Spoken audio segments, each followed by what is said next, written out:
नमस्कार, जय हिंद, वंदे मातरम। प्यारे बच्चों, आज के इस सेशन में आपका स्वागत है।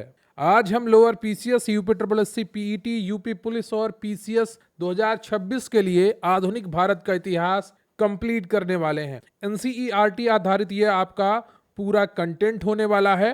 वीडियो को लाइक कर लीजिएगा, चैनल पर नए हैं चैनल को सब्सक्राइब कर लीजिएगा, क्योंकि प्रश्न यहीं से आएगा। आप पढ़ते रहेंगे आप मेरे साथ तो आपको यकीन आएगा। हमारे कंटेंट से यूपी लेखपाल में बहुत सारे प्रश्न आए और आगे भी परीक्षाओं में आपको मिलने वाले हैं, तो वीडियो में अंत तक बने रहना बहुत ज्यादा जरूरी है और एक एक तथ्य को समझना भी बहुत ज्यादा जरूरी है। सभी कंटेंट आपको बहुत ही ऑर्गेनाइज्ड फॉर्म में देने वाले हैं।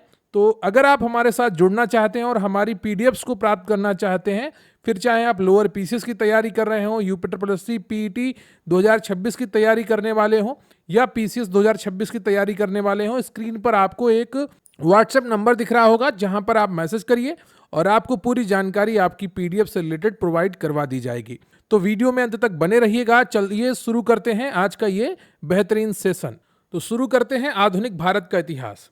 बात करेंगे वास्को डी गामा की। 1498 ईस्वी में भारत के कालीकट बंदरगाह पर यह पहुंचा था।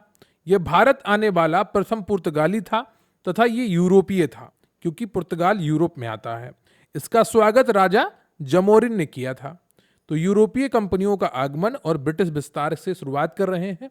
अगर बात करते हैं यूरोपीय कंपनियों के आगमन के क्रम की, तो पुर्तगाली सबसे पहले आए 1498 में वास्को डी गामा के रूप में, डच आए 1595 में, अंग्रेज आए 1600 में, डेनिश आए 1616 में और फ्रांसीसी आए 1664 में। सबसे पहले पुर्तगाली आए थे और सबसे बाद में जाने वाले भी पुर्तगाली थे 1961 में। गोवा पर इनका अधिकार था। बाद में इन्हें सैन्य कार्रवाई के द्वारा गोवा से हटाया गया था। विदेशी कंपनियों का आगमन और उनकी प्रथम फैक्ट्री। तो पुर्तगाली 1498 में आते हैं। कोचीन में 1503 में ये अपनी पहली फैक्ट्री लगाते हैं। अल्बुकर्क को पुर्तगाली शक्ति का वास्तविक संस्थापक माना जाता है। इन्होंने हिंद महासागर में कार्टेज आर्मेडा व्यवस्था लागू की। डच, तो इनकी कंपनी का नाम था वीओसी। 1602 में ये आते हैं। मसुलीपट्टनम 1605 में ये अपनी फैक्ट्री बनाते हैं पहली। इन्होंने भारत से मसालों की जगह सूती वस्त्र के निर्यात को प्राथमिकता दी। 1759 के बेदरा के युद्ध में अंग्रेजों ने इन्हें हराकर इनका पतन कर दिया। तो बेदरा का युद्ध हुआ था 1759 में, ध्यान रखिएगा। अंग्रेज यानी कि ब्रिटिश ईस्ट इंडिया कंपनी आती है 1600 में। सूरत में 1613 में ये पहली फैक्ट्री स्थापित करते हैं। थॉमस रोप 1615 में जहांगीर से व्यापारिक छूट प्राप्त करता है और 1611 में अस्थाई फैक्ट्री इनकी स्थापित हुई थी मसुलीपट्टनम में, लेकिन स्थायी फैक्ट्री 1613 में सूरत में स्थापित होती है। डेनिश ईस्ट इंडिया कंपनी आती है 1616 में। ट्रैंकोबार में 1620 में ये अपनी पहली फैक्ट्री स्थापित करते हैं। इन्होंने मुख्य रूप से चीन के साथ व्यापार किया। 1845 में अपनी सभी फैक्ट्रियां इन्होंने अंग्रेजों को बेच दी थी। फ्रांसीसी ईस्ट इंडिया जो कंपनी थी उसकी स्थापना 1664 में होती है और सूरत में ये पहली फैक्ट्री स्थापित करते हैं 1668 में भारत में। कोलवर्ड के प्रयासों से ये स्थापित होती है और लुई 14वें के समय पर हुई थी। तो फ्रांस का राजा था लुई 14वां, उसके समय पर यह हुई थी। डुप्ले के समय फ्रांसीसी शक्ति अपने चरम पर थी। फ्रांसिस्को डी अल्मीडा यह भारत में पहला पुर्तगाली गवर्नर था। इसने समुद्र पर नियंत्रण के लिए ब्लू वाटर पॉलिसी अपनाई थी, जिसे शांत जल नीति भी कहते हैं और बार बार एग्जाम में यह पूछी गई है, तो इंपॉर्टेंट है। ईस्ट इंडिया कंपनी का मैग्ना कार्टा 1717। मुगल सम्राट फर्रुखसियर ने, तो जो फर्रुखसियर था मुगल सम्राट, उसने जॉन सोरमन के नेतृत्व वाले मिशन को 3000 रुपए वार्षिक कर के बदले बंगाल में मुक्त व्यापार दस्तक का फरमान दिया था। यानी कि 3000 रुपए दीजिए और आप पूरे आराम से पूरे बंगाल में व्यापार करिए। बांडीवास का युद्ध 1760 में होता है। सर आयर कूट के नेतृत्व में अंग्रेजों ने काउंट डी लाली के नेतृत्व वाली फ्रांसीसी सेना को निर्णायक रूप से हराया और जिससे भारत में फ्रांसीसी चुनौती समाप्त हो गई। किसमें?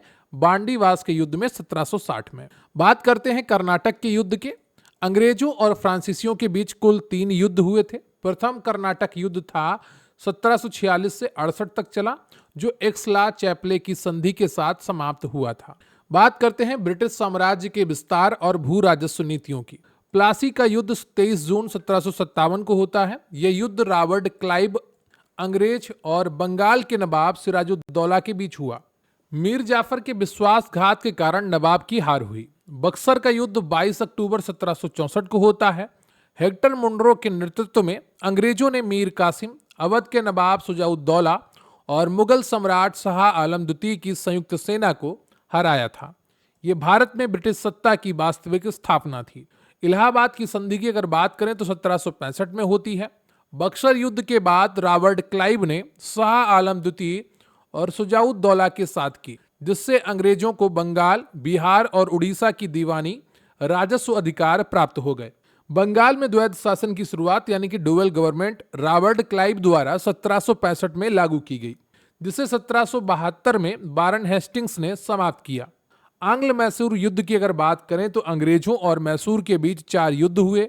चतुर्थ आंग्ल मैसूर युद्ध 1799 में लॉर्ड वेलेस्ली के समय टीपू सुल्तान बहादुरी से लड़ते हुए शहीद हुआ था। तो जो टीपू सुल्तान जिस युद्ध में मरा वो चतुर्थ आंग्ल मैसूर युद्ध था 1799 में।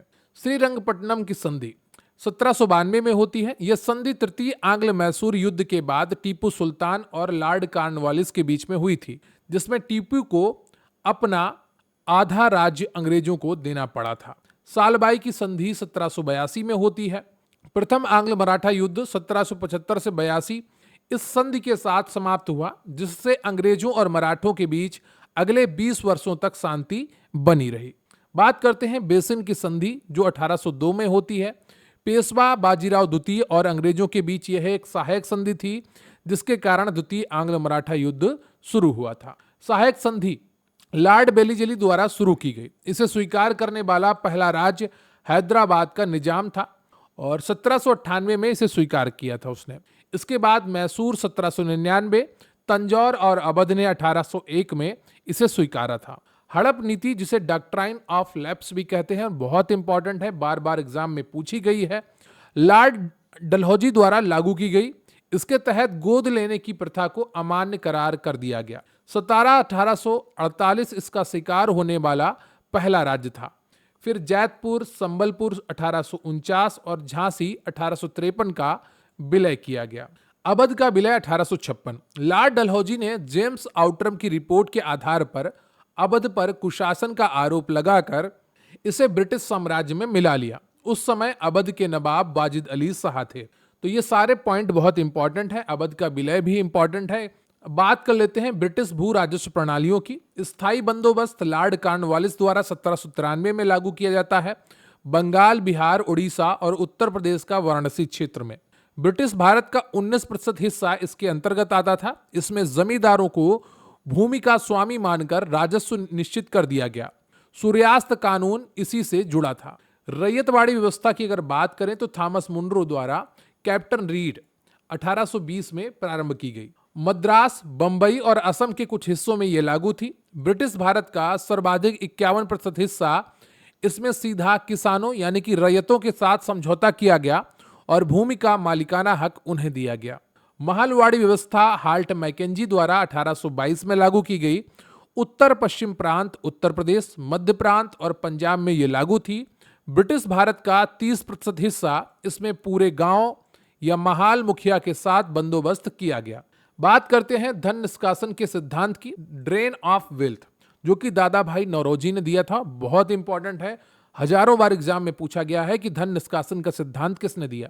दादा भाई नौरोजी ने 1867 में पहली बार स्पष्ट किया कि कैसे अंग्रेज भारत का धन लूट कर ब्रिटेन ले जा रहे हैं। रमेश चंद्र दत्त ने भी अपनी पुस्तक इकोनॉमिक हिस्ट्री ऑफ इंडिया में इसकी व्याख्या की थी। बात कर लेते हैं महत्वपूर्ण ब्रिटिश अधिनियम और संवैधानिक विकास की। वैसे तो ये पढ़ना है आपको पॉलिटी के हिस्से में, लेकिन चूंकि ये सारी घटनाएं होती हैं आधुनिक भारत के इतिहास में, तो एक बार यहां भी देख लेते हैं।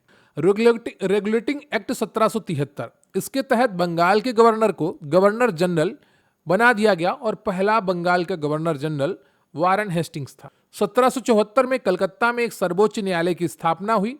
मुख्य न्यायाधीश सर एलिजा एम्पे बने थे। इंपॉर्टेंट है, कई बार परीक्षाओं में पूछा गया है। पिट्स इंडिया एक्ट 1784 में आता है। इसके द्वारा कंपनी के राजनीतिक और व्यापारिक कार्यों को अलग कर दिया गया।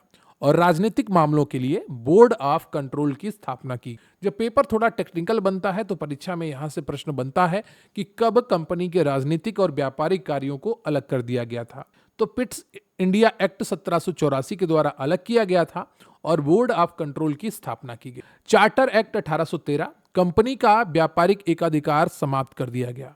केवल चीन और चाय के व्यापार को छोड़कर, यानी कि चीन के साथ और चाय का व्यापार पर एकाधिकार कंपनी का बना हुआ था, लेकिन बाकी सभी मामलों में ये एकाधिकार समाप्त कर दिया गया। इसमें शिक्षा के लिए 1,00,000 रुपए वार्षिक खर्च का प्रावधान किया गया और ईसाई मिशनरियों को भारत आने की छूट मिली, यानी कि भारत में आकर ईसाई धर्म का प्रचार करें, कन्वर्जन भी कर सकते। चार्टर एक्ट आता है 1833 में। बंगाल के गवर्नर जनरल को भारत का गवर्नर जनरल बना दिया गया और सबसे पहला था लॉर्ड विलियम बेंटिक। कंपनी के सभी व्यापारिक अधिकार पूर्णतः समाप्त कर दिए गए। दास प्रथा के उन्मूलन का भी निर्देश दिया गया। चार्टर एक्ट 1833 में सिविल सेवा की भी शुरुआत करने का प्रयास किया गया था। भारत शासन अधिनियम 1858, 1857 की क्रांति के बाद भारत का शासन कंपनी के हाथों से छीनकर ब्रिटिश क्राउन यानी कि महारानी विक्टोरिया को सौंप दिया गया। गवर्नर जनरल को वायसराय कहा जाने लगा और पहला वायसराय लॉर्ड कैनिंग था। भारतीय परिषद अधिनियम 1892, भारत में पहली बार अप्रत्यक्ष चुनाव प्रणाली की शुरुआत हुई और विधान परिषदों में बजट पर बहस करने का अधिकार मिला। बात करते हैं मार्ले मिंटो सुधार 1909 की। इसके द्वारा भारत में पहली बार मुसलमानों के लिए पृथक निर्वाचक मंडल की व्यवस्था की गई और यहीं से कहा जाता है कि पाकिस्तान की नींव इसी आधार पर पड़ गई थी। लॉर्ड मिंटो को सांप्रदायिक निर्वाचन का जनक कहा जाता है। मॉन्टेग्यू चेम्सफोर्ड सुधार 1919, इसके द्वारा प्रांतों में द्वैध शासन लागू किया गया और केंद्र में द्विसदनीय विधायिका स्थापित की गई। भारत में पहली बार महिलाओं को वोट देने का अधिकार मिला। तो मॉन्टेग्यू चेम्सफोर्ड सुधार 1919 के द्वारा क्या किया गया? प्रांतों में द्वैध शासन लागू किया गया। बहुत इंपॉर्टेंट है, बार बार एग्जाम में पूछा गया है, ध्यान रखिएगा। भारत शासन अधिनियम 1935, इसने प्रांतों में द्वैध शासन समाप्त कर उन्हें स्वायत्तता प्रदान की और केंद्र में द्वैध शासन लागू किया। एक अखिल भारतीय संघ और दिल्ली में संघीय न्यायालय की स्थापना का प्रावधान किया। इसी एक्ट से भारतीय रिजर्व बैंक भी स्थापित हुआ। अब हम बात कर लेते हैं भारत में ब्रिटिशकालीन शिक्षा और प्रेस का विकास।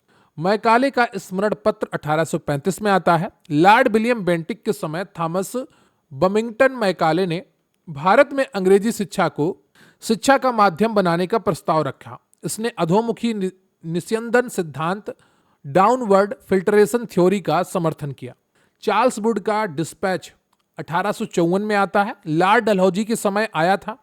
इसे भारतीय शिक्षा का मैग्ना कार्टा कहा जाता है। बार बार एग्जाम में पूछा गया है कि किसे भारतीय शिक्षा का मैग्ना कार्टा कहा जाता है, तो वो चार्ल्स वुड का डिस्पैच को कहा जाता है, जो कि 1854 में आता है।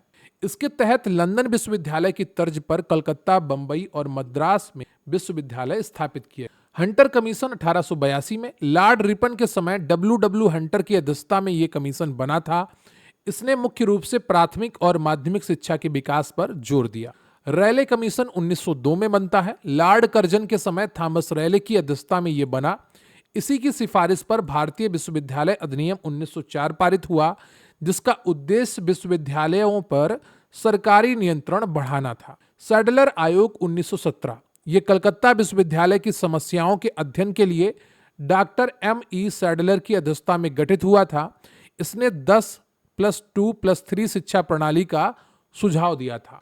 वर्धा शिक्षा योजना 1937 महात्मा गांधी द्वारा हरिजन पत्रिका में प्रस्तुत की गई। इसका मुख्य उद्देश्य मातृभाषा में हस्त उत्पादक कार्य, बेसिक एजुकेशन पर आधारित 7 से 14 वर्ष के बच्चों के लिए निःशुल्क शिक्षा की बात थी। जाकिर हुसैन समिति ने इसकी रूपरेखा बनाई थी। प्रेस का मुक्तिदाता, लॉर्ड चार्ल्स मेटकाफ को भारतीय प्रेस का मुक्तिदाता कहा जाता है, क्योंकि उसने 1835 में प्रेस से कड़े प्रतिबंध हटा लिए थे। Vernacular press act 1878, viceroy lord Lytton ने देसी भाषा के समाचार पत्रों, विशेषकर सोम प्रकाश पर प्रतिबंध लगाने के लिए यह मुंहबंद करने वाला कानून लागू किया था। कब? 1878 में। प्रेस एक्ट की समाप्ति 1882 में। वायसराय लॉर्ड रिपन ने 1882 में वर्नाकुलर प्रेस एक्ट को निरस्त करके भारतीय प्रेस को स्वतंत्रता प्रदान की। तो पहली बार स्वतंत्रता प्रेस को किसने दी? लॉर्ड चार्ल्स मेटकॉफ ने दी 1835 में। लेकिन फिर आता है 1878 में वर्नाकुलर प्रेस एक्ट, जिसके द्वारा लॉर्ड लिटन ने देसी भाषा के समाचार पत्रों पर प्रतिबंध लगा दिया। प्रेस एक्ट की समाप्ति होती है 1882 में। वायसराय लॉर्ड रिपन के नेतृत्व में 1882 में वर्नाकुलर प्रेस एक्ट को निरस्त करके भारतीय प्रेस का स्वतंत्रता प्रदान की गई। अब हम बात कर लेते हैं महत्वपूर्ण गवर्नर जनरल और वायसराय और उनके समय में हुए कार्यों की, जो कि आपकी परीक्षाओं में बार बार पूछे जाते हैं। लॉर्ड कॉर्नवालिस, इसे भारत में सिविल सेवा का जनक, फादर ऑफ सिविल सर्विस और पुलिस व्यवस्था का जनक भी माना जाता है। इसकी कब्र उत्तर प्रदेश के गाजीपुर में स्थित है। कई बार परीक्षाओं में पूछा गया है। पुलिस व्यवस्था का जनक कौन है? लॉर्ड कॉर्नवालिस है। सिविल सेवा का जनक कौन है? लॉर्ड कॉर्नवालिस है। और इसकी कब्र उत्तर प्रदेश में कहां पर है? गाजीपुर में है। लॉर्ड विलियम बेंटिक भारत का पहला गवर्नर जनरल है। इसने सती प्रथा का अंत 1829 में, ठगी प्रथा का दमन कर्नल स्लीमैन की मदद से किया और शिशु वध पर भी इसने रोक लगाई थी। लॉर्ड डलहौजी, इसे आधुनिक भारत का निर्माता कहा जाता है। इसने भारत में पहली ट्रेन 1853 में कहां से कहां तक चलाई है? कमेंट करके बताइएगा। परीक्षाओं में ये बहुत बार परीक्षा में पूछा गया है कि भारत में पहली ट्रेन कहां से कहां और कब चलाई गई। 1853 में चलाई गई, मैं आपको बता रहा हूं। कमेंट में आप बताइएगा कि कहां से कहां तक ये ट्रेन चली थी। पहला टेलीग्राफ पोस्ट ऑफिस एक्ट 1854 और लोक निर्माण विभाग PWD की स्थापना की थी। कई बार परीक्षाओं में यह भी पूछा गया है, किसने लोक निर्माण विभाग की स्थापना की थी? तो लॉर्ड डलहौजी ने की थी। शिमला को ग्रीष्मकालीन राजधानी भी लॉर्ड डलहौजी ने बनाया था। लॉर्ड कैनिंग की अगर बात करें तो यह भारत का अंतिम गवर्नर जनरल और प्रथम वायसराय था। इसी के कार्यकाल में 1857 की क्रांति हुई और बंबई, कलकत्ता तथा मद्रास में उच्च न्यायालय स्थापित हुए। लॉर्ड मेयो, इसके कार्यकाल में 1872 में भारत की पहली जनगणना हुई थी। 1872 में ही अंडमान निकोबार के पोर्ट ब्लेयर में एक अफगान कैदी शेर अली ने चाकू मारकर इसकी हत्या कर दी थी। तो कई बार परीक्षाओं में पूछा गया है, किसकी हत्या अंडमान निकोबार के पोर्ट ब्लेयर में एक कैदी ने कर दी थी? तो किसने की थी? किसकी हुई थी? लॉर्ड मेयो की हुई थी। किसने की थी? एक अफगान कैदी ने की थी, जिसका नाम शेर अली था। बात करते हैं लॉर्ड रिपन की। इसे भारत में स्थानीय सुशासन का जनक कहा जाता है। इसी के समय 1881 में पहली नियमित दशकीय जनगणना शुरू हुई और प्रथम कारखाना अधिनियम 1881 लाया गया। फ्लोरेंस नाइटिंगेल ने इसे भारत का उद्धारक कहा था।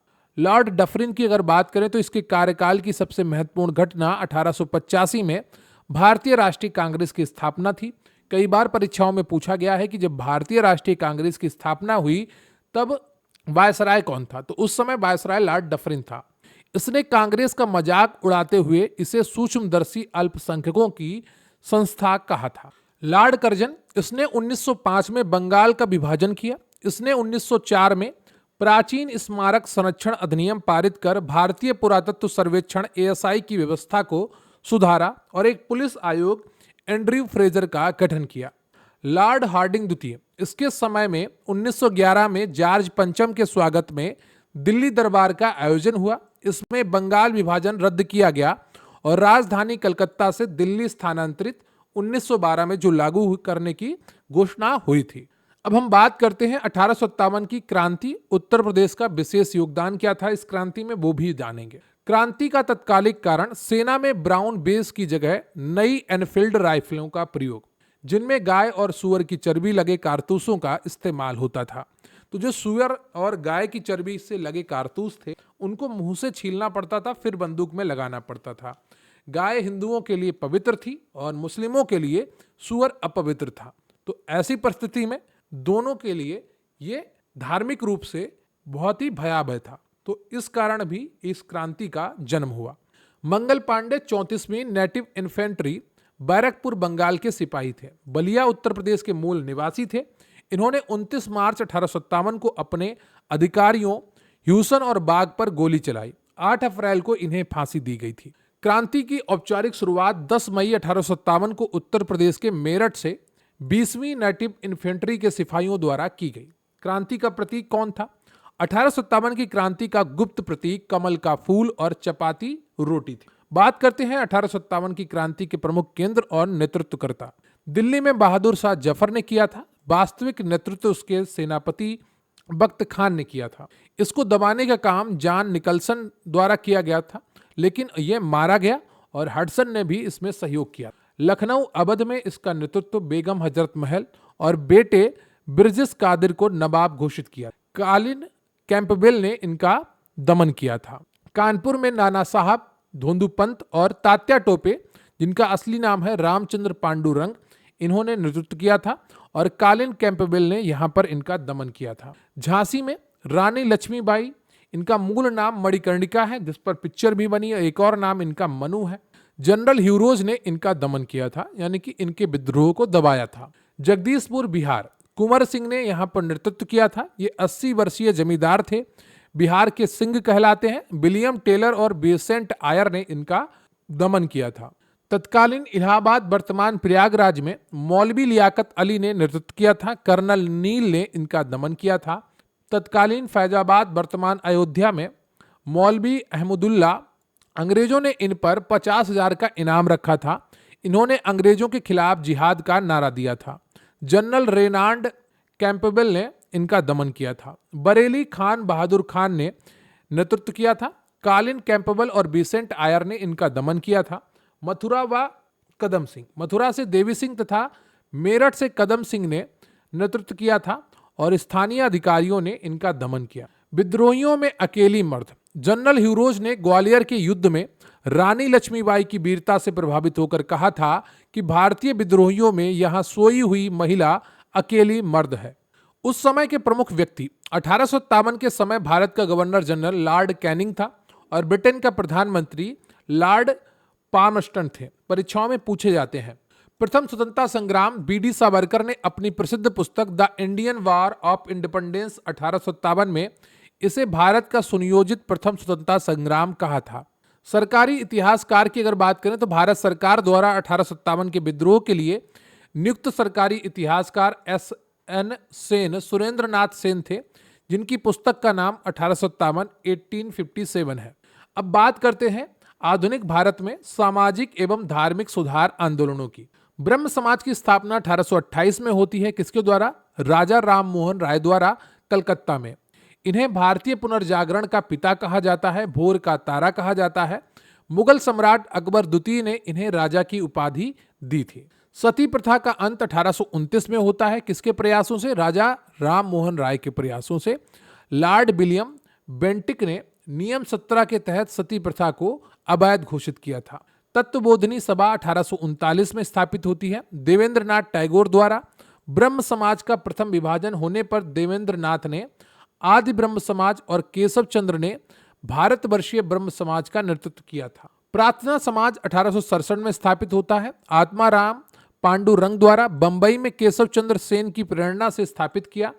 प्रसिद्ध समाज सुधारक महादेव गोविंद रनाडे भी इसी से गहराई से जुड़े थे। आर्य समाज की स्थापना 1875 में होती है स्वामी दयानंद सरस्वती द्वारा, बंबई में स्थापित। इनका मूल नाम मूल शंकर था। इनका प्रसिद्ध नारा वेदों की ओर लौटो था। इनकी प्रसिद्ध पुस्तक सत्यार्थ प्रकाश हिंदी में है। शुद्धि आंदोलन, यह आंदोलन आर्य समाज द्वारा चलाया गया था ताकि हिंदू धर्म छोड़ चुके लोगों की वापस हिंदू धर्म में ससम्मान वापसी कराई जा सके। इन्होंने सर्वप्रथम स्वराज शब्द का प्रयोग किया था। रामकृष्ण मिशन 1897, स्वामी विवेकानंद द्वारा बेलूर कलकत्ता में अपने गुरु रामकृष्ण परमहंस गद्दाधर चट्टोपाध्याय की स्मृति में स्थापित किया गया। तो रामकृष्ण मिशन भी परीक्षाओं में कई बार पूछा गया है। तो रामकृष्ण मिशन हो गया, आर्य समाज हो गया, प्रार्थना समाज हो गया, तत्वबोधिनी सभा हो गया, सती प्रथा का अंत हो गया, ब्रह्म समाज हो गया। ये हर एक बिंदु बहुत इंपॉर्टेंट है, परीक्षा में बार बार पूछा जाता है। विश्व धर्म सम्मेलन 1893 में शिकागो अमेरिका में होता है, जहां पर भाग लेने के लिए स्वामी विवेकानंद गए और वहां पे उन्होंने एक ऐसा ऐतिहासिक भाषण दिया कि वहां पर सभी लोग स्वामी विवेकानंद के लिए मोहित हो गए। सुभाष चंद्र बोस ने इन्हें आधुनिक राष्ट्रीय आंदोलन का आध्यात्मिक पिता कहा था। थियोसोफिकल सोसाइटी 1875 न्यूयॉर्क में मैडम ब्ला वास्की और कर्नल अल्काल्ट द्वारा स्थापित थी। 1882 में इसका अंतर्राष्ट्रीय मुख्यालय अड्यार मद्रास में बना। एनी बेसेंट 1889 में इससे जुड़ी और भारत आई। सत्य शोधक समाज 1873, ये भी परीक्षाओं में पूछा जाता है। ज्योतिबा फूले द्वारा पुणे में स्थापित। दलितों और महिलाओं के उत्थान के लिए इन्होंने ये संस्था स्थापित की थी। इनकी प्रसिद्ध पुस्तक गुलामगिरी है। इन्होंने अपनी पत्नी सावित्रीबाई फूले के साथ मिलकर भारत का प्रथम बालिका विद्यालय खोला था। यंग बंगाल आंदोलन, हेनरी विवियन डिरोजियो, ये हिंदू कॉलेज के प्राध्यापक थे, द्वारा शुरू किया गया। सुरेंद्रनाथ बनर्जी ने इन्हें आधुनिक भारत का प्रथम राष्ट्रवादी कवि माना है। तो यंग बंगाल जो आंदोलन था वो हेनरी विवियन डेरोजियो द्वारा प्रारंभ किया गया था। विधवा पुनर्विवाह अधिनियम 1856, ईश्वर चंद्र विद्यासागर के अथक प्रयासों से यह बिल लॉर्ड डलहौजी के समय ड्राफ्ट हुआ और लॉर्ड कैनिंग के समय पारित हुआ था। अलीगढ़ आंदोलन 1875, सर सैयद अहमद खान द्वारा मुसलमानों में अंग्रेजी शिक्षा और वैज्ञानिक दृष्टिकोण के लिए इन्होंने मोहम्मडन एंग्लो ओरिएंटल कॉलेज स्थापित किया और 1920 में यह अलीगढ़ मुस्लिम विश्वविद्यालय बन गया। देवबंद आंदोलन की अगर बात करें तो 1866 में यह शुरू होता है। मोहम्मद कासिम नैनोतवी और रशीद अहमद गंगोही द्वारा उत्तर प्रदेश के सहारनपुर दारुल उलूम देवबंद में स्थापित यह एक रूढ़वादी इस्लामिक आंदोलन था जो अलीगढ़ आंदोलन की पश्चिमी शिक्षा के विरोध में था। अहमदिया आंदोलन की अगर बात करें तो 1889 में यह शुरू होता है। मिर्जा गुलाम अहमद द्वारा पंजाब के गुरदासपुर में शुरू किया गया। यह इस्लाम में एक उदारवादी सुधार आंदोलन था। बहिष्कृत हितकारिणी सभा 1924, डॉक्टर BR अम्बेडकर द्वारा बंबई में अछूतों के उत्थान और शिक्षा के प्रसार के लिए स्थापित की गई। 1927 में इन्होंने महाराष्ट्र में प्रसिद्ध महाद सत्याग्रह का नेतृत्व किया। आत्मसम्मान आंदोलन 1925, दक्षिण भारत में EB रामास्वामी नायकर पेरियार द्वारा ब्राह्मणवाद के विरोध और निचली जातियों के आत्मसम्मान के लिए चलाया गया। बात कर लेते हैं प्रमुख किसान, मजदूर और जनजातीय विद्रोहों की, जो कि बहुत ही बात करते हैं सन्यासी विद्रोह की 1763 से 1800। क्षेत्र था बंगाल और बिहार। केना सरकार दिरजी नारायण तीर्थ यात्रा कर के विरोध में यह शुरू हुआ था। बंकिम चंद्र के आनंद मठ में इसका वर्णन मिलता है। कई बार परीक्षाओं में पूछा गया है सन्यासी विद्रोह किस किताब में वर्णित है या आनंद मठ में किस विद्रोह का वर्णन किया गया है। संताल विद्रोह या संथाल विद्रोह 1855 से 56 में होता है। राजमहल की पहाड़ियां, झारखंड, दामन एक कोह, सिद्धू कान्हू, चांद और भैरव ने इसका नेतृत्व किया। साहूकारों और अंग्रेजों के खिलाफ ये विद्रोह था। नील विद्रोह 1859 से 60 होता है, बंगाल में नादिया जिले के पास। दिगंबर विश्वास, विष्णु विश्वनाथ, दीनबंधु मित्र के नाटक नील दर्पण में इसका वर्णन मिलता है। दिगंबर विश्वास और विष्णु विश्वास ने इसका नेतृत्व किया था। पाबना विद्रोह 1873 से 76 चलता है, पाबना बंगाल में। ईशान चंद्र राय शंभूपाल ने इसका नेतृत्व किया और जमींदारों की ज्यादतियों के खिलाफ शांतिपूर्ण कानूनी संघर्ष हुआ था। मुंडा विद्रोह उल गुलान जो कहलाता है 1899 से 1900 में छोटा नागपुर झारखंड में हुआ था। बिरसा मुंडा ने इसका नेतृत्व किया। धरती आबा खुंटकट्टी व्यवस्था की समाप्ति के विरोध में यह विद्रोह था।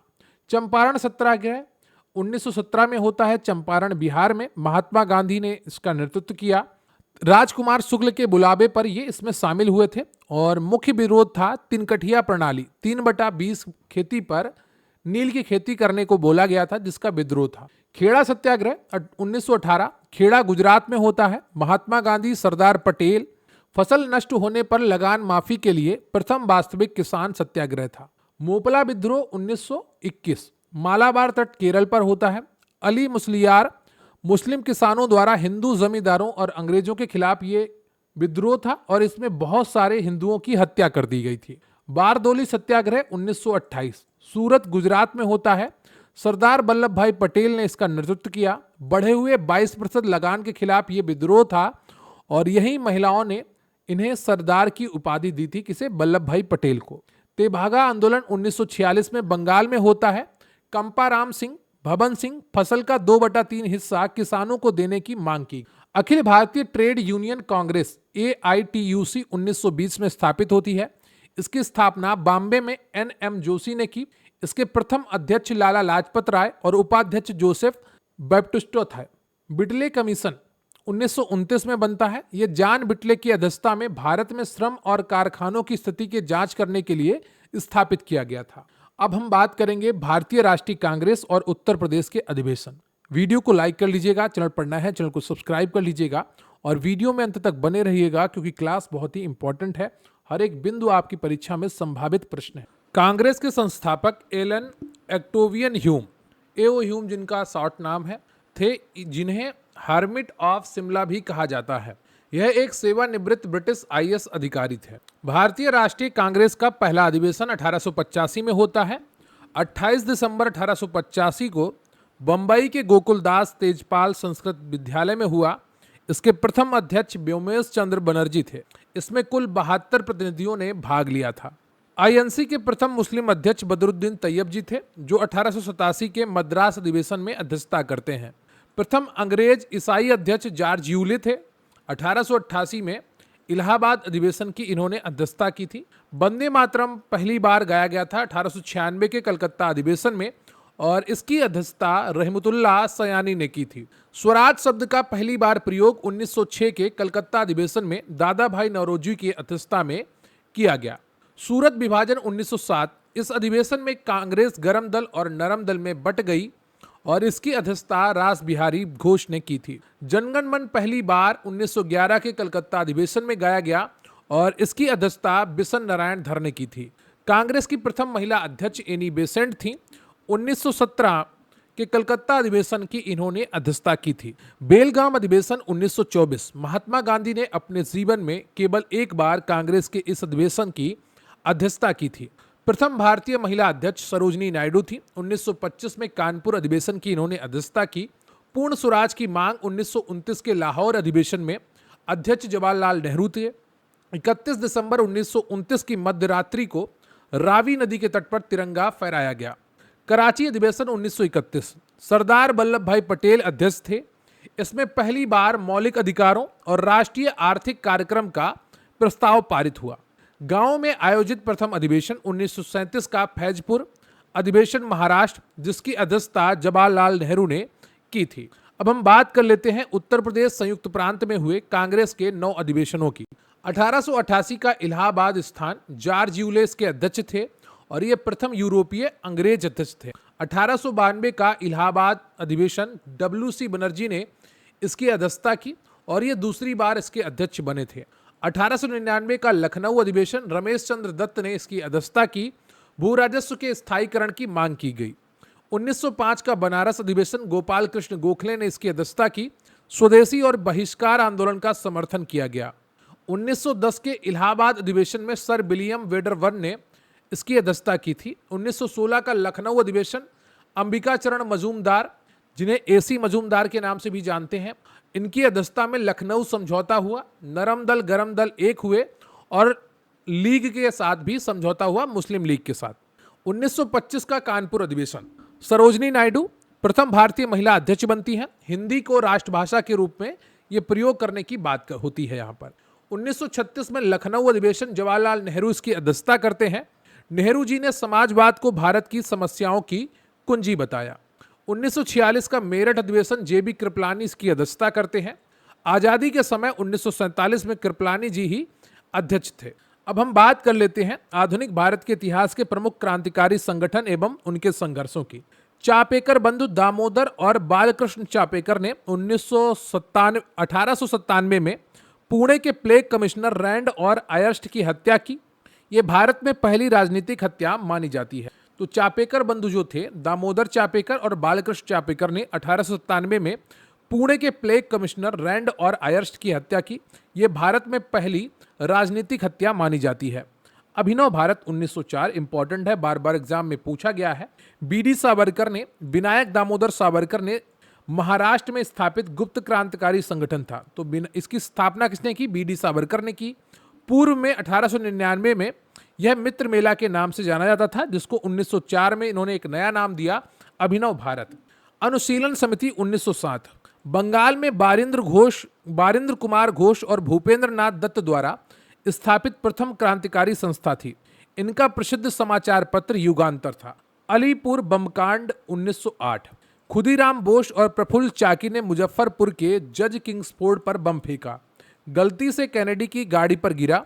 खुदीराम बोस को मात्र 18 वर्ष की आयु में सबसे कम उम्र में फांसी दी गई थी। लंदन में इंडिया हाउस श्यामजी कृष्ण वर्मा द्वारा 1905 में स्थापित किया गया। मदनलाल ढीगरा इसी से जुड़े थे, जिन्होंने 1909 में करजन बाइली की हत्या की थी। गदर पार्टी 1913 सैन फ्रांसिस्को यूएसए में लाला हरदयाल और सोहन सिंह भकना अध्यक्ष द्वारा स्थापित गदर पत्रिका का पहला अंक उर्दू में छपा था। डंडा फौज पंजाब में चमन लाल ने इसका गठन किया था। जलियांवाला बाग हत्याकांड के समय ब्रिटिश सरकार का कड़ा विरोध करने के लिए HRA Hindustan Republican association 1924 Kanpur में सचिंद्र नाथ सान्याल, राम प्रसाद बिस्मिल और चंद्रशेखर आजाद द्वारा स्थापित। काकोरी ट्रेन एक्शन 9 अगस्त 1925 एचआरए के क्रांतिकारियों द्वारा सहारनपुर लखनऊ लाइन पर 8 डाउन ट्रेन लूटी गई। इसमें राम प्रसाद बिस्मिल को गोरखपुर, अशफाक उल्ला खां को फैजाबाद और रोशन सिंह को प्रयागराज नैनी और राजेंद्र लाहिड़ी को गोंडा की जेल में फांसी दी गई। HSRA Hindustan Socialist Republican Association 1928 Chandrashekhar Azad द्वारा दिल्ली के फिरोज शाह कोटला मैदान में एचआरए का नाम बदलकर स्थापित की गई। भगत सिंह भी इससे जुड़े और सोशलिस्ट शब्द जोड़ा गया। तो जो पहले एचआरए थी उसको बाद में एचएसआरए बना दिया गया। सैंडर्स की हत्या 1928 में लाला लाजपत राय की लाठीचार्ज में हुई मौत का बदला लेने के लिए भगत सिंह, शिवराम राजगुरु और चंद्रशेखर आजाद ने लाहौर में पुलिस अधिकारी सैंडर्स की हत्या कर दी। केंद्रीय असेंबली में बम 8 अप्रैल 1929 को भगत सिंह और बटुकेश्वर दत्त ने दिल्ली की केंद्रीय विधानसभा में पब्लिक सेफ्टी बिल और ट्रेड डिस्प्यूट बिल के विरोध में खाली कुर्सियों पर बम फेंका। उनका उद्देश्य बहरों को सुनाना था, न कि किसी पर हमला करना। भगत सिंह, सुखदेव और राजगुरु लाहौर षड्यंत्र केस के तहत इन्हें 23 मार्च 1931 को लाहौर सेंट्रल जेल में फांसी दी गई। इस दिन को शहीद दिवस मनाया जाता है। चटगांव सस्तागार लूट 1930 में होती है। बंगाल में सूर्यसेन मास्टर दा के नेतृत्व में इंडियन रिपब्लिकन आर्मी आईआरए द्वारा की गई।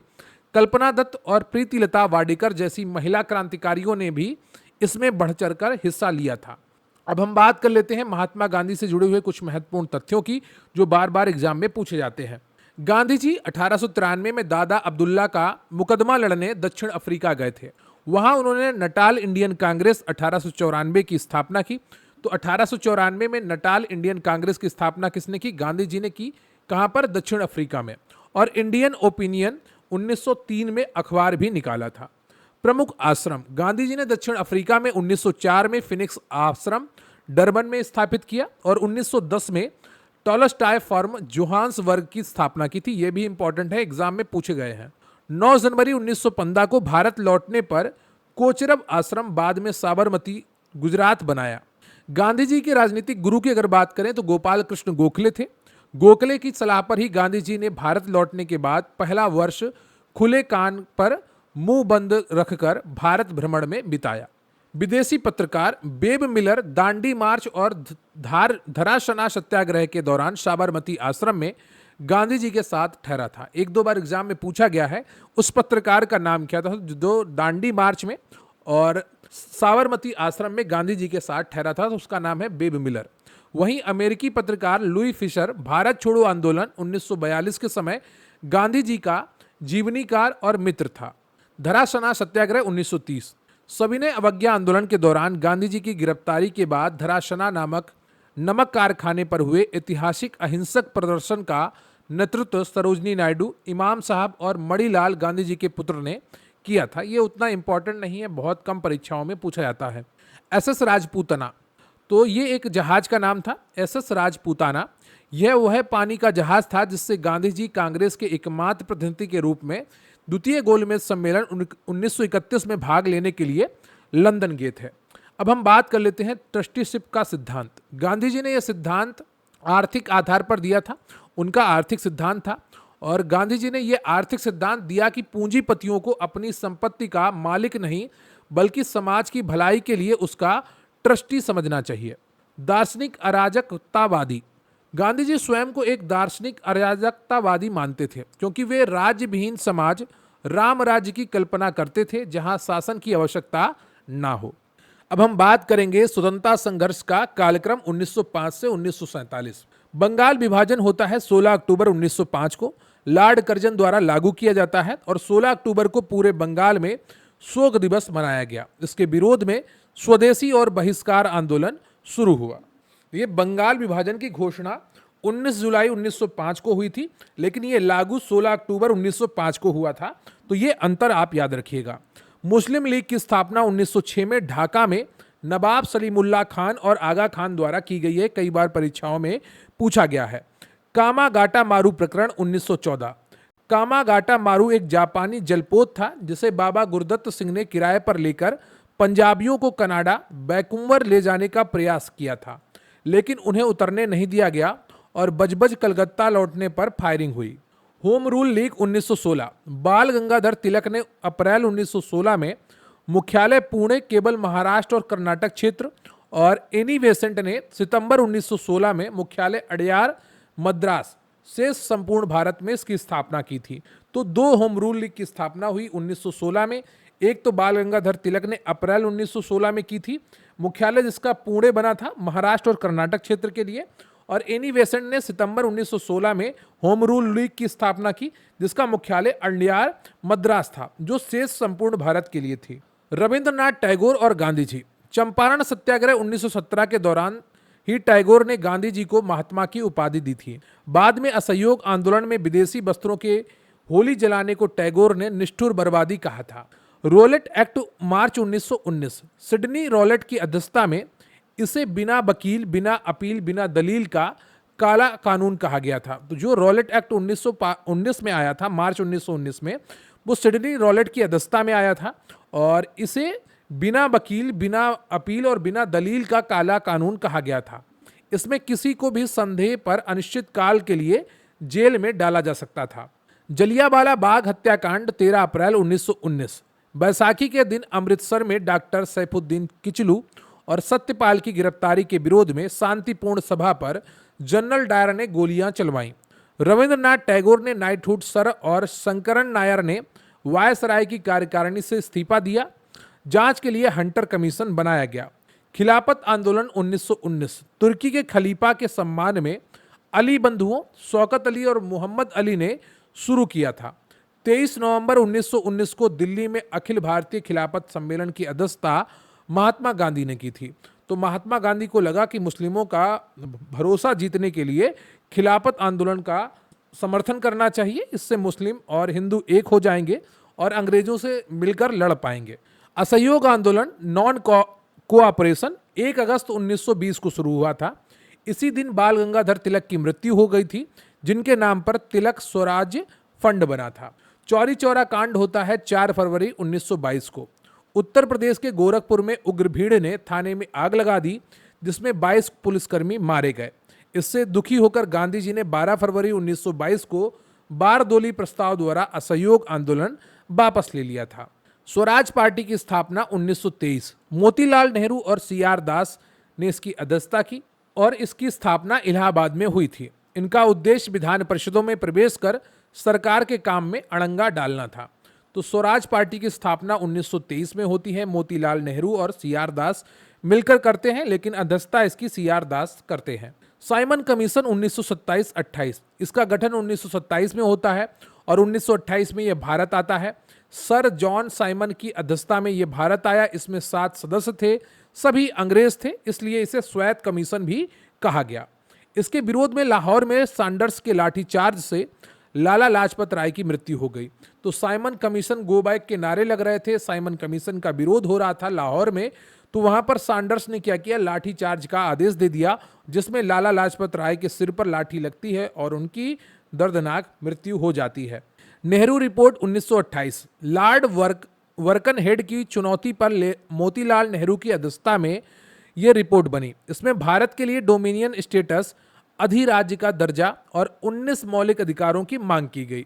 जिन्ना ने इसे खारिज कर अपनी 14 सूत्रीय मांगें रखी थीं। दांडी मार्च 12 मार्च 1930। गांधी जी ने साबरमती आश्रम से दांडी गुजरात तक 78 अनुयायियों के साथ 240 मील की यात्रा की और 6 अप्रैल 1930 को मुट्ठी भर नमक उठाकर सविनय अवज्ञा आंदोलन शुरू किया। तो दांडी मार्च के बाद सविनय अवज्ञा आंदोलन शुरू होता है।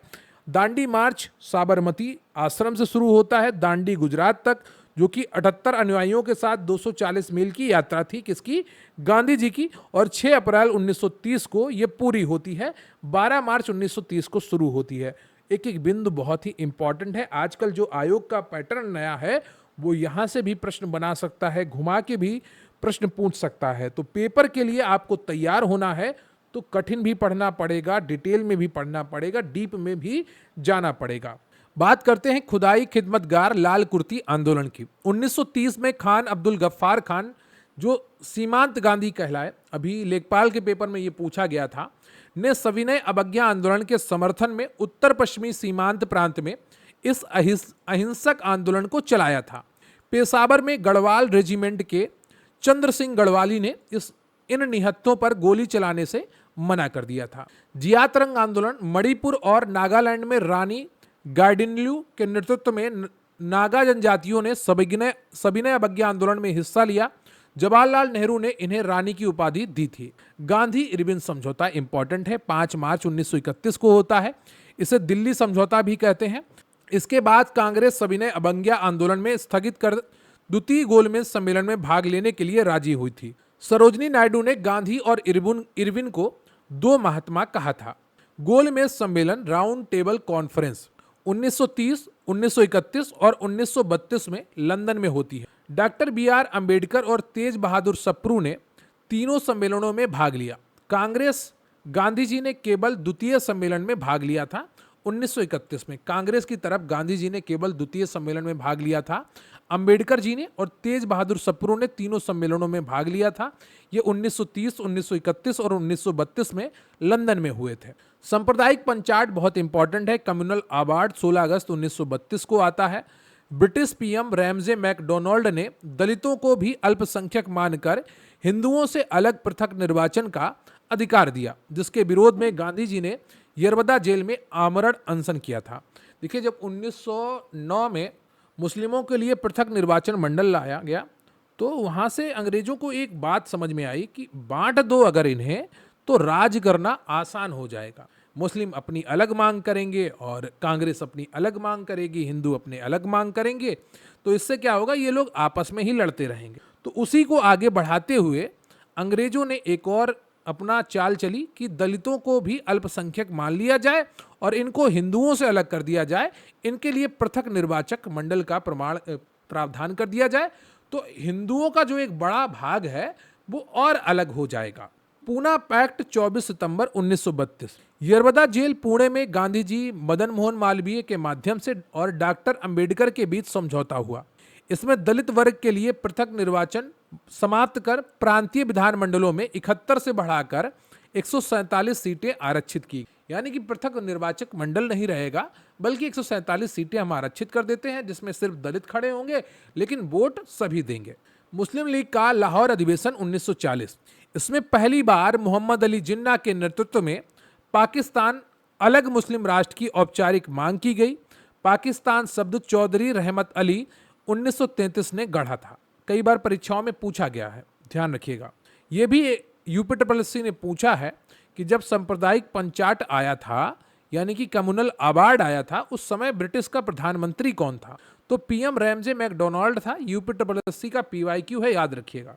अगस्त प्रस्ताव 8 अगस्त 1940 को आता है। वायसराय लॉर्ड लिनलिथगो द्वारा पेश किया गया था। इसमें पहली बार संविधान सभा की बात आंशिक रूप से मानी गई। द्वितीय विश्व युद्ध में भारतीयों का समर्थन पाने के लिए यह लालच दिया गया था। व्यक्तिगत सत्याग्रह 1940 गांधी जी द्वारा शुरू किया गया। इसमें प्रथम सत्याग्रही विनोबा भावे थे, पवनार आश्रम से, और दूसरे जवाहरलाल नेहरू थे, तीसरे ब्रह्मदत्त थे। इसे दिल्ली चलो आंदोलन भी कहते हैं। कई बार परीक्षाओं में पूछा गया है प्रथम सत्याग्रही कौन था, तो विनोबा भावे थे, द्वितीय जवाहरलाल नेहरू थे और तीसरे ब्रह्मदत्त थे। क्रिप्स मिशन मार्च 1942। स्टेफोर्ड क्रिप्स भारत आया, जिसे गांधी जी ने पोस्ट डेटेड चेक कहा। टूटते हुए बैंक का उत्तर दिनांकित चेक कहा, क्योंकि ये केवल भविष्य के वादे कर रहा था। भारत छोड़ो आंदोलन 8 अगस्त 1942, इसे अगस्त क्रांति भी कहते हैं। 9 अगस्त की सुबह ऑपरेशन जीरो आवर के तहत सभी बड़े नेता गिरफ्तार कर लिए गए। गांधी जी को आगा खां पैलेस में रखा गया।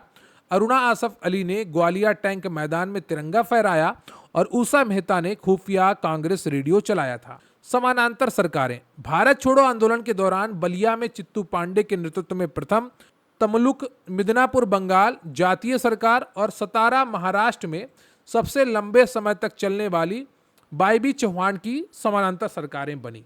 सीआर फार्मूला 1944 में आता है, जिसमें सी राजगोपालाचारी द्वारा मुस्लिम लीग और कांग्रेस के बीच राजनीतिक गतिरोध दूर करने और पाकिस्तान की मांग का हल निकालने के लिए पेश किया गया, जिसे जिन्ना ने अस्वीकार कर दिया था। शिमला सम्मेलन 1945। लॉर्ड बेबल द्वारा शिमला में 21 राजनीतिक नेताओं का सर्वदलीय सम्मेलन बुलाया गया बेबल योजना पर चर्चा के लिए, जो जिन्ना की इस जिद के कारण विफल रहा कि वायसराय की कार्यकारिणी के सभी मुस्लिम सदस्य केवल लीग चुनेगी।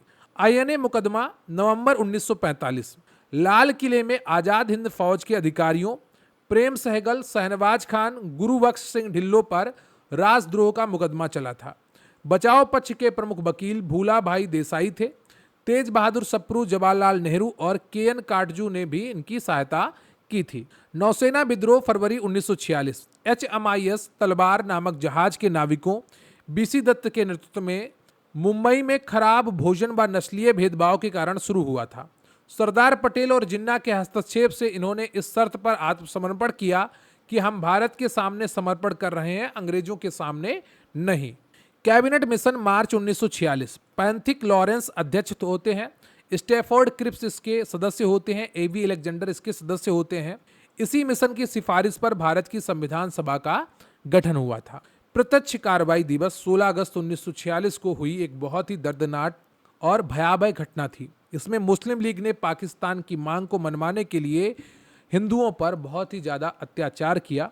कलकत्ता और नोआखली बंगाल में भयंकर सांप्रदायिक दंगे हुए, हिंदुओं की लाशें बिछा दी गईं और कुछ जवाबी कार्रवाई में थोड़े बहुत मुस्लिमों की भी हत्याएं हुई, लेकिन सर्वाधिक हत्याएं वहां पर हिंदुओं की हुई। और कहा जाता है कि कई दिनों तक हुगली नदी में लाल खून बहता रहा।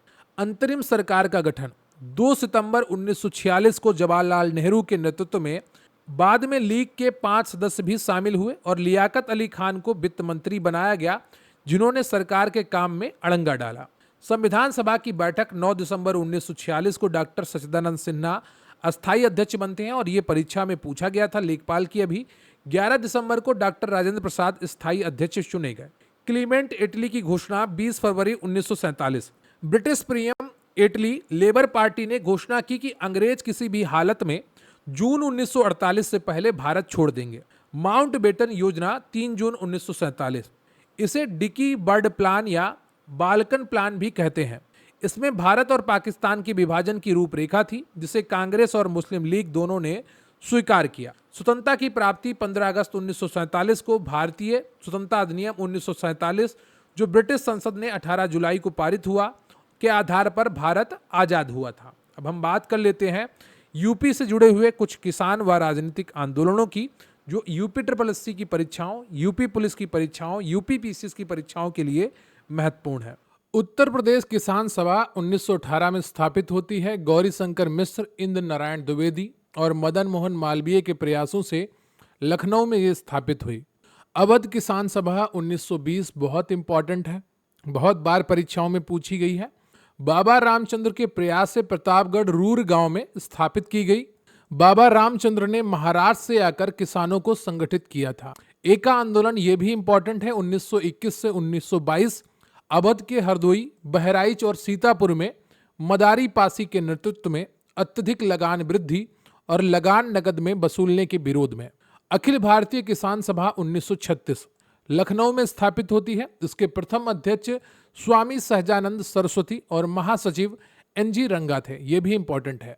काशी विद्यापीठ 1921। असहयोग आंदोलन के दौरान बाबू शिव प्रसाद गुप्त और भगवान दास द्वारा वाराणसी में स्थापित, महात्मा गांधी ने इसका उद्घाटन किया था। बनारस हिंदू विश्वविद्यालय BHU 1898 में एनी बेसेंट द्वारा बनारस में स्थापित सेंट्रल हिंदू कॉलेज को ही पंडित मदन मोहन मालवीय जी ने 1916 में BHU के रूप में विकसित किया। इसके शिलान्यास में गांधी जी ने अपना पहला सार्वजनिक भाषण दिया था। बात करते हैं कांग्रेस सोशलिस्ट पार्टी 1934 की।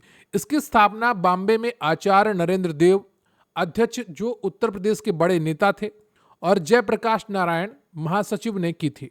राम मनोहर लोहिया और अशोक मेहता भी इसके प्रमुख स्तंभ थे। तो जयप्रकाश नारायण कांग्रेस सोशलिस्ट पार्टी के महासचिव बने थे। आचार्य नरेंद्र देव इसके अध्यक्ष बने थे। थोड़ा और इंपॉर्टेंट चीजें देख लेते हैं। मैडम भीकाजी कामा को भारतीय क्रांति की माता कहा जाता है, याद रखिएगा, इंपॉर्टेंट है। इन्होंने 1907 में जर्मनी के स्टटगार्ड में पहली बार भारत का तिरंगा हरा, पीला और लाल रंग का फहराया था। टीपू सुल्तान ने अपनी राजधानी श्रीरंगपट्टनम में स्वतंत्रता का वृक्ष लगाया और वह फ्रांस के जैकोबियन क्लब का सदस्य बना। वह भारत में रॉकेट तकनीकी का प्रारंभिक प्रयोगकर्ता भी था। ये दोनों इंपॉर्टेंट है। कौन दोनों? दो स्वतंत्रता का वृक्ष ट्री ऑफ लिबर्टी और जैकोबियन क्लब का सदस्य बना फ्रांस के। रणजीत सिंह सुकरचकिया मिसल से संबंधित थे। इनकी राजनीतिक राजधानी लाहौर और धार्मिक राजधानी अमृतसर थी। अंग्रेजों चार्ल्स मेडकाफ के साथ इनकी अमृतसर की संधि 1809 में सतलज नदी को सीमा मानकर हुई थी। Servants of India society 1905। Gopal Krishna Gokhale ने पुणे में भारत सेवक समाज की स्थापना की थी ताकि नौजवानों को सार्वजनिक जीवन के लिए प्रशिक्षित किया जा सके। फॉरवर्ड ब्लॉक 1939 के त्रिपुरी संकट में पट्टाभी सीतारमैया गांधी जी समर्थित को हराकर कांग्रेस अध्यक्ष बनने के बाद गांधी जी से मतभेद के चलते सुभाष चंद्र बोस ने इस्तीफा दिया और इस संस्था की स्थापना की। Indian national army INA, Azad Hind फौज का विचार सबसे पहले कैप्टन मोहन सिंह के मन में आया था। इसका विधिवत गठन रास बिहारी बोस ने 1942 में किया। सुभाष चंद्र बोस ने 1943 में सिंगापुर में इसकी सुप्रीम कमान संभाली थी। बात करते हैं ऑपरेशन पोलो 1948 की। आजादी के बाद हैदराबाद रियासत निजाम को भारत में मिलाने के लिए सरदार पटेल के नेतृत्व में भारतीय सेना द्वारा की गई पुलिस कार्रवाई का कूटनाम। जूनागढ़ को जनमत संग्रह और कश्मीर को विलय पत्र द्वारा मिलाया गया था। कई बार परीक्षाओं में ऑपरेशन पोलो के बारे में पूछा गया है। यह आजादी के बाद हैदराबाद रियासत को भारत में मिलाने के लिए सरदार पटेल के नेतृत्व में भारतीय सेना द्वारा चलाया गया अभियान था। इल्बर्ट बिल विवाद 1883-84 लॉर्ड रिपन के कार्यकाल में आया। इसके अनुसार भारतीय न्यायाधीश भी यूरोपीय लोगों के मुकदमों की सुनवाई कर सकते थे। अंग्रेजों ने इसका घोर विरोध किया, जिसे श्वेत विद्रोह कहा जाता है। बटलर समिति 1927, हारकोर्ट बटलर की अध्यक्षता में इसका उद्देश्य भारत सरकार, ब्रिटिश सर्वोच्च सत्ता और देशी रियासतों के मध्य संबंधों की जांच कर उन्हें सुधारना था। हारकोर्ट बटलर के नाम पर ही HBTI बना है कानपुर में, और इंपॉर्टेंट है, याद रखिएगा, UPGK के लिए। अंडमान और निकोबार का नामकरण सुभाष चंद्र बोस ने 1943 में जापानियों से द्वीप प्राप्त करने के बाद अंडमान का नाम शहीद द्वीप और निकोबार का नाम स्वराज द्वीप रखा था। वहां 30 दिसंबर 1943 को तिरंगा फहराया। अग्रगामी नीति। ऑकलैंड और लिटन ने अफगानिस्तान के प्रति यह आक्रामक नीति अपनाई। वहीं जॉन लॉरेंस ने कुशल आक्रमणता की शांतिपूर्ण नीति अपनाई। देशी रियासतों का एकीकरण। आजादी के समय 562 से अधिक देशी रियासतें थीं, जिनके एकीकरण और भारत संघ के निर्माण का ऐतिहासिक श्रेय सरदार वल्लभ भाई पटेल और उनके सचिव BP मेनन को जाता है। संविधान सभा में महिलाएं। संविधान सभा में कुल 15 महिला सदस्य थीं, जिनमें से उत्तर प्रदेश संयुक्त प्रांत से सर्वाधिक 5 महिलाएं सुचेता कृपलानी, विजय लक्ष्मी पंडित, बेगम एजाज रसूल, पूर्णिमा बनर्जी, कमला चौधरी चुनकर गई थीं। अब हम बात कर लेते हैं आधुनिक भारत के इतिहास के महापुरुषों के उपनाम और उपाधियां। महात्मा गांधी को राष्ट्रपिता की उपाधि सुभाष चंद्र बोस ने सिंगापुर के आजाद हिंद रेडियो से 1944 में दी थी। महात्मा गांधी को अर्धनगर फकीर विंस्टन चर्चिल ने द्वितीय गोलमेज सम्मेलन के समय कहा था। रविंद्रनाथ टैगोर को गुरुदेव की उपाधि महात्मा गांधी ने दी थी चंपारण सत्याग्रह के समय। वल्लभ भाई पटेल को सरदार की उपाधि बारदोली की महिलाओं ने दी थी सत्याग्रह 1928 की सफलता पर गांधी जी के माध्यम से। बारदोली सत्याग्रह जून 1928 में गुजरात में हुआ था। सुभाष चंद्र बोस को नेताजी की उपाधि एडोल्फ हिटलर ने दी थी। जर्मनी में भारतीय युद्धबंदियों द्वारा भी कहा गया था। सुभाष चंद्र बोस को देश नायक की उपाधि रविंद्रनाथ टैगोर ने दी थी हरिपुरा अधिवेशन 1938 की अध्यक्षता के बाद। राजेंद्र प्रसाद को देश रत्न अजात शत्रु की उपाधि महात्मा गांधी ने दी थी इनकी सरलता के कारण। चित्तरंजन दास को देश बंधु की उपाधि भारत के लोगों द्वारा देश के मित्र के नातों दी गई थी। C.F. एंड्रयूज को दीन बंधु महात्मा गांधी ने कहा था गरीबों के प्रति इनकी सेवा को देखकर। खान अब्दुल गफ्फार खान, सीमांत गांधी या फ्रंटियर गांधी या बादशाह खान, इनके 3 नाम हैं। अंग्रेजी में फ्रंटियर गांधी, हिंदी में सीमांत गांधी और ये आप उर्दू कह सकते हैं बादशाह खान। उत्तर पश्चिमी सीमा पर गांधीवादी तरीके से लाल कुर्ती आंदोलन चलाने के कारण इनका नाम सीमांत गांधी या फ्रंटियर गांधी पड़ा था। Dadabhai Naoroji grand old man of India, वयोवृद्ध पुरुष कहलाए, ये भी परीक्षाओं में कई बार पूछा गया है उनके लंबे राजनीतिक जीवन, अर्थशास्त्र के ज्ञान और सम्मान के कारण। बाल गंगाधर तिलक को लोकमान्य और भारत के बेताज बादशाह की उपाधि मिली है, जनता द्वारा दी गई है ब्रिटिश सरकार के खिलाफ कड़े संघर्ष के कारण। मदन मोहन मालवीय को महामना की उपाधि महात्मा गांधी और रविंद्रनाथ टैगोर द्वारा दी गई है।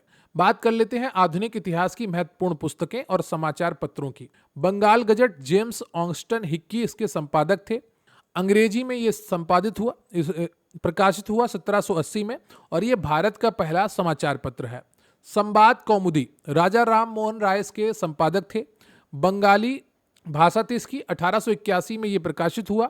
1821 में, माफ करिएगा, 1821 में ये प्रकाशित हुआ। सती प्रथा के विरोध में वैचारिक क्रांति संवाद कौमुदी ने ही लाई थी। मिरात उल अखबार राजा राम मोहन राय इसके संपादक थे। फारसी में ये 1822 में प्रकाशित हुआ। भारत का यह पहला फारसी अखबार था। रास्त गोप्तार सच्चा बक्ता दादा भाई नौरोजी की ये पत्र था, गुजराती भाषा में था। 1851 में ये प्रकाशित हुआ। पारसी सुधार आंदोलन का पत्र था। Poverty and un British rule in India दादा भाई नौरोजी की किताब है, अंग्रेजी में लिखी गई थी। इसी पुस्तक में धन निष्कासन का सिद्धांत दिया गया है, ड्रेन ऑफ वेल्थ दिया गया है। कई बार परीक्षाओं में पूछी गई है, याद रखिएगा। केसरी बाल गंगाधर तिलक की किताब है, मराठी भाषा में है। गरम दल के विचारों का प्रचार करती थी, ये केसरी पत्र था, ठीक है। मराठा बाल गंगाधर तिलक का ये पत्र है, अंग्रेजी भाषा में। नाम मराठा था पर भाषा अंग्रेजी थी। गीता रहस्य बाल गंगाधर की तिलक की किताब है, प्रसिद्ध पुस्तक है जो उन्होंने मांडले जेल बर्मा में 6 वर्ष के कारावास के दौरान लिखी थी। मूक नायक और बहिष्कृत भारत डॉक्टर B.R. अम्बेडकर की मराठी भाषा में दलितों और अछूतों के उत्थान की आवाज के लिए था। वंदे मातरम बंकिम चंद्र चटर्जी द्वारा लिखित है। उनके प्रसिद्ध उपन्यास आनंद मठ में यह वर्णित है। सन्यासी विद्रोह पर आधारित है और ये एक गीत है। इसका अंग्रेजी अनुवाद अरविंद घोष ने किया था। न्यू इंडिया और कॉमन बिल ये एनी बेसेंट की पत्रिकाएं हैं। होम रूल लीग आंदोलन 1916 के दौरान प्रकाशित हुई। अंग्रेजी दैनिक और साप्ताहिक पत्रिकाएं थीं। अल हिलाल और अल बलाग मौलाना अबुल कलाम आजाद उर्दू अखबार 1912 में, जिन्हें अंग्रेजों ने बैन कर दिया था। India wins freedom Maulana Abul Kalam Azad प्रसिद्ध आत्मकथात्मक पुस्तक है। डिस्कवरी ऑफ इंडिया भारत की खोज जवाहरलाल नेहरू की है, इंपॉर्टेंट है। अहमदनगर जेल भारत छोड़ो आंदोलन के समय में लिखी गई पुस्तक है। अनहैप्पी इंडिया लाला लाजपत राय प्रसिद्ध पुस्तक है इनकी। मिस मेयो की मदर इंडिया के जवाब में। गीतांजलि रविंद्रनाथ टैगोर की है, काव्य संग्रह है जिसके लिए 1913 में साहित्य का नोबेल पुरस्कार मिला था। प्रथम एशियाई बने नोबेल पुरस्कार पाने वाले कौन? रविंद्रनाथ टैगोर। नील दर्पण दीन बंधु मित्र का है। नाटक बंगाली में नील किसानों की दुर्दशा का यथार्थ वर्णन करने वाला नाटक है नील दर्पण दीन बंधु मित्र का, इंपॉर्टेंट है, बार बार एग्जाम में पूछा गया है। The Indian struggle Subhash Chandra Bose की है, प्रसिद्ध आत्मकथात्मक पुस्तक है। 1920 से 1942 के संघर्ष का विवरण इसमें है। Glimpses of world history Jawaharlal Nehru की किताब है, विश्व इतिहास की झलक इसका हिंदी में। अपनी पुत्री इंदिरा को जेल से लिखे पत्रों का ये संग्रह है। गुलामगिरी ज्योतिबा फूले की है, सत्यशोधक समाज के संस्थापक की पुस्तक है। ब्राह्मणवादी वर्चस्व के खिलाफ ये लिखी गई थी।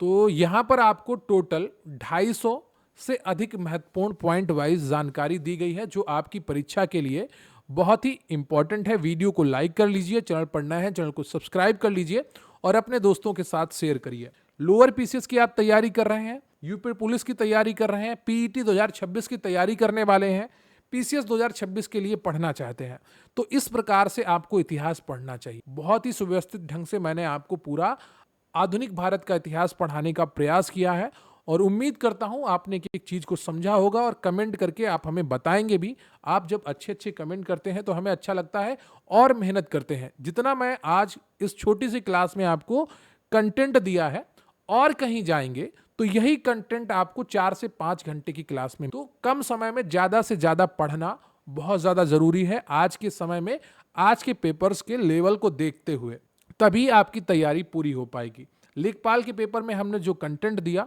वो काफी हद तक परीक्षा के अनुकूल था और बहुत सारे प्रश्न हमारे कंटेंट से आए, आप सभी के मैसेज आए, कमेंट आए, और जिन्हें देखकर हमें अच्छा लगा। अब हम और प्रयास करेंगे, जो कुछ 2-4 गलतियां रह गई थी लेखपाल के सिलेबस के लिए कंटेंट बनाने में, उनको सही करके आगामी परीक्षाओं के लिए और बेहतरीन कंटेंट हम लेकर आने वाले हैं। तो लगातार हमारे साथ बने रहिए, अपना विश्वास बनाकर रखिए, बहुत अच्छा हम कंटेंट आपको देंगे।